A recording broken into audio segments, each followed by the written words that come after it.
WizEven donne la parole à ceux qui créent l'événement. Un invité, 10 minutes, 5 questions, c'est All Access, votre dose d'événementiel pour la journée. Je suis Pierre-Henri Deballon, le cofondateur de WizEven. Il est le directeur et le fondateur de Standby. Je reçois Bernard Marcelin. Salut Bernard. Bonjour. Merci d'être avec nous. Peux-tu nous présenter Standby, ton agence spécialisée en food and beverage? Standby a été créé en 1995. Alors la particularité d'être une agence en fait F&B qui est spécialisée dans la restauration événementielle éphémère, c'est-à-dire qu'on installe un certain nombre de bars, de restaurants dans tout ce qui est événements principalement à l'extérieur. C'est une structure aujourd'hui qui compte 8 personnes. On gère en particulier la restauration de Solidaise, la globalité des espaces de Solidaise, de rock en scène et d'événements de cette amplitude. Voilà.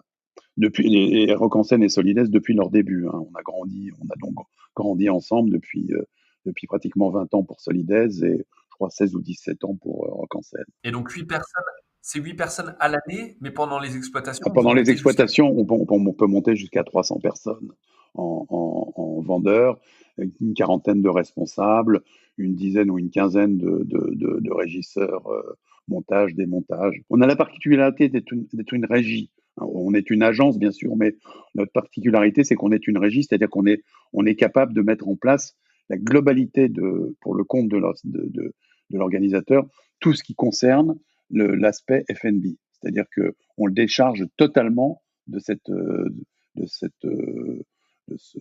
travail-là. Voilà. Et du coup, avec une notion où vous êtes soit avec une prise de risque de votre part et où vous faites l'exploitation complète. Il y a tous les modes je dirais, on peut très bien être, je dirais, en facturation de nos prestations. On peut prendre en compte la concession et l'acheter, ce qui est le cas par exemple de Solidaise. Toutes les formes on peut être au pourcentage, toutes les formes de gestion sont compatibles. Voilà. Revenons un petit peu sur ton parcours. Comment tu en es venu en 95 du coup à monter cette société Standby? Quel est le cheminement? En fait, moi en 94, j'ai vendu mon restaurant à Paris et j'étais en fait j'avais décidé de prendre une année de jachère, voilà. Et en fait, c'est Pascal Bernardin, producteur entre autres, qui a été le producteur des Rolling Stones, de tous les grands événements dans les années 70, 80, qui m'a appelé parce qu'on se connaissait et qui m'a demandé de prendre la régie d'installation comme régisseur, salarié donc du Nice Jazz Festival, pour installer tous les espaces de restauration. À l'époque, je lui ai dit, j'y connais rien, je sais pas. Il m'avait dit, on t'expliquera, tu verras, ça c'est assez facile. Voilà. Donc j'ai commencé comme ça sur ce festival en travaillant pour des producteurs. Et de fil en aiguille, je me suis dit, tiens, je vais monter en regardant un peu ce qui se passait, je vais monter ma boîte. Et donc en 95, j'ai pris la décision de monter ma structure et de proposer aux organisateurs de prendre à mon compte les concessions F&B de leurs événements. Et puis de Et fil en aiguille. notamment sur des événements de très grande envergure comme les Rolling Stones, et ça fera ma transition. Absolument. Tu voulais partager avec nous justement ce moment fort dans la naissance de Standby? Oui, effectivement, ça a été mon premier gros événement.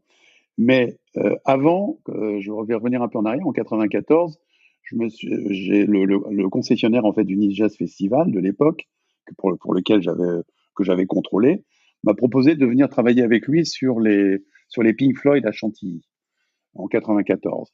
Et j'ai vu un peu comment ça se passait et j'ai trouvé qu'il y avait un manque d'organisation et que ça manquait, et je vais te raconter pourquoi, ça manquait de transparence. C'est-à-dire que je travaille pour lui, d'abord, pas de contrat. À la fin de l'événement, il me dit, bon, il faut que je te paye. Il m'emmène à sa voiture, il m'ouvre un grand sac, il me paye en cash. Et là, je dis, tout ça manque de cohérence et de transparence. Et je me dis, bon, il faut changer ces habitudes-là, il faut travailler autrement, etc. Et donc, quand on m'a demandé de faire les Rolling Stones, j'ai mis en pratique, en fait, ce qui me semblait être si tu veux, la philosophie que j'avais décidé d'avoir, c'est-à-dire de la transparence, de professionnaliser ce métier. Et j'ai mis en place sur le site de Gramont toute l'installation de la restauration en prenant tous les engagements nécessaires, qu'ils soient fiscaux, qu'ils soient d'URSSAF, etc., etc., et d'hygiène. Et bien entendu, le lobby local a quand même été un peu hostile au fait que je prenne ce marché-là, et tous ceux qui étaient à l'extérieur n'ont pas apprécié en fait le fait que je fasse ça.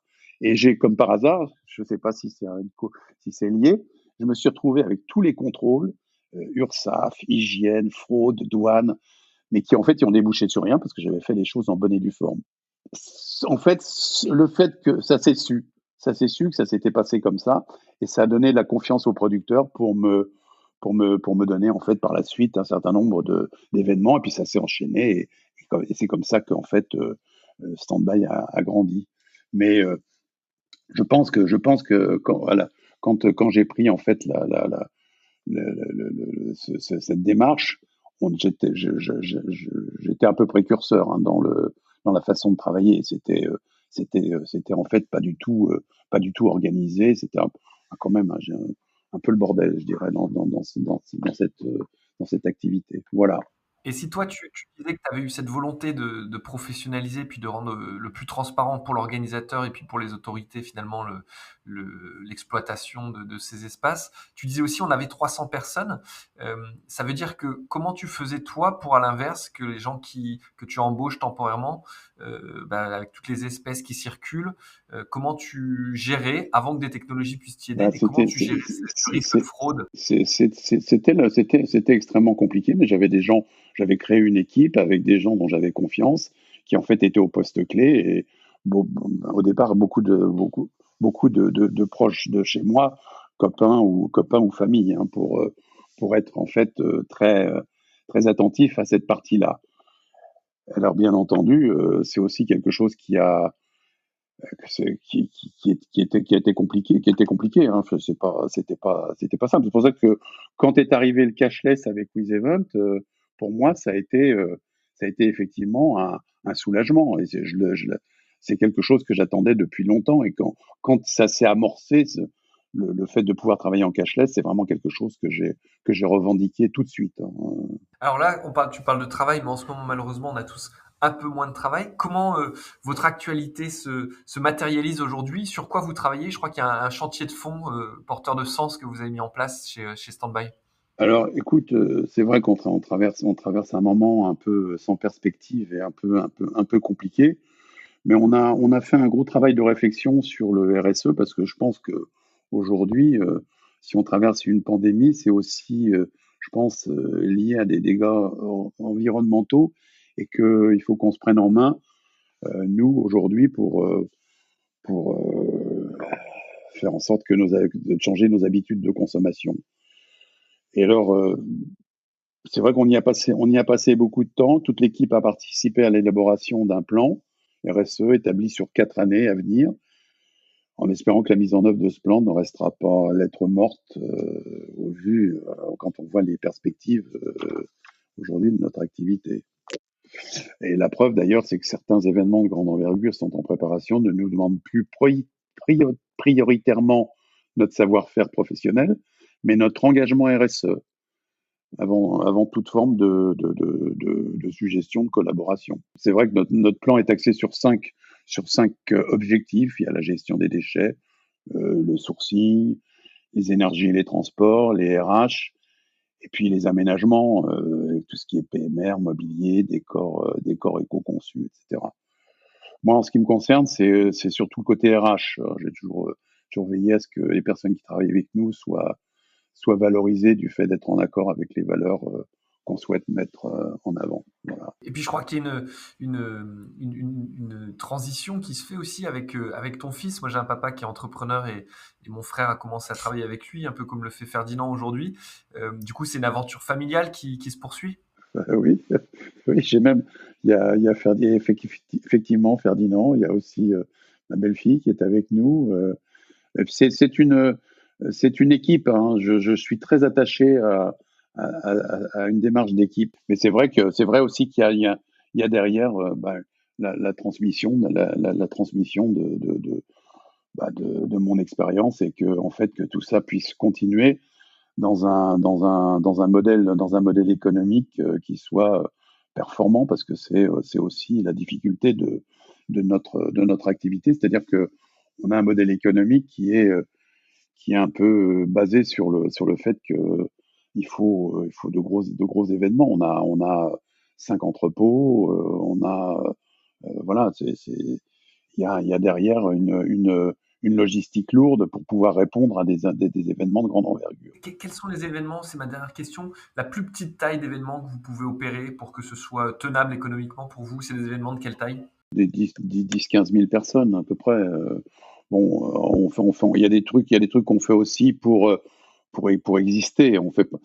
C'est vrai aussi que, si tu veux, certains gros événements nous permettent aussi d'en faire des plus petits. Par exemple, le Vive, qui est un festival qui démarre, on est, on est soutien. On fait pas aussi, par exemple, le jazz à la Défense. On fait des choses, mais qui nous permettent aussi, tu vois, d'aller travailler avec des gens qui ont des valeurs également. C'est vrai que le Vive, c'est un truc un peu dans l'esprit de Solidaise. C'est des mutuelles qui organisent ça. Voilà, ce qui est important pour nous, c'est qu'il y ait deux, trois gros événements qui nous permettent économiquement de tenir et qui parallèlement peuvent nous permettre d'aller un peu ailleurs sur des événements qui correspondent aussi à des valeurs qu'on a envie de défendre. Eh ben, parfait. Merci en tout cas de nous avoir fait plonger à tes côtés dans Standby et puis de nous donner un peu les perspectives et ce sur quoi vous travaillez. En tout cas, à bientôt. Merci Bernard. Ok, merci. Au revoir. Vous écoutiez All Access, le podcast de WizEvent, la solution de billetterie, d'inscription et de cashless pour les organisateurs d'événements. Pour prolonger cet échange, partagez, commentez et notez cet épisode sur vos plateformes préférées. Et pour nous rejoindre, rien de plus simple, media@wizevent.com.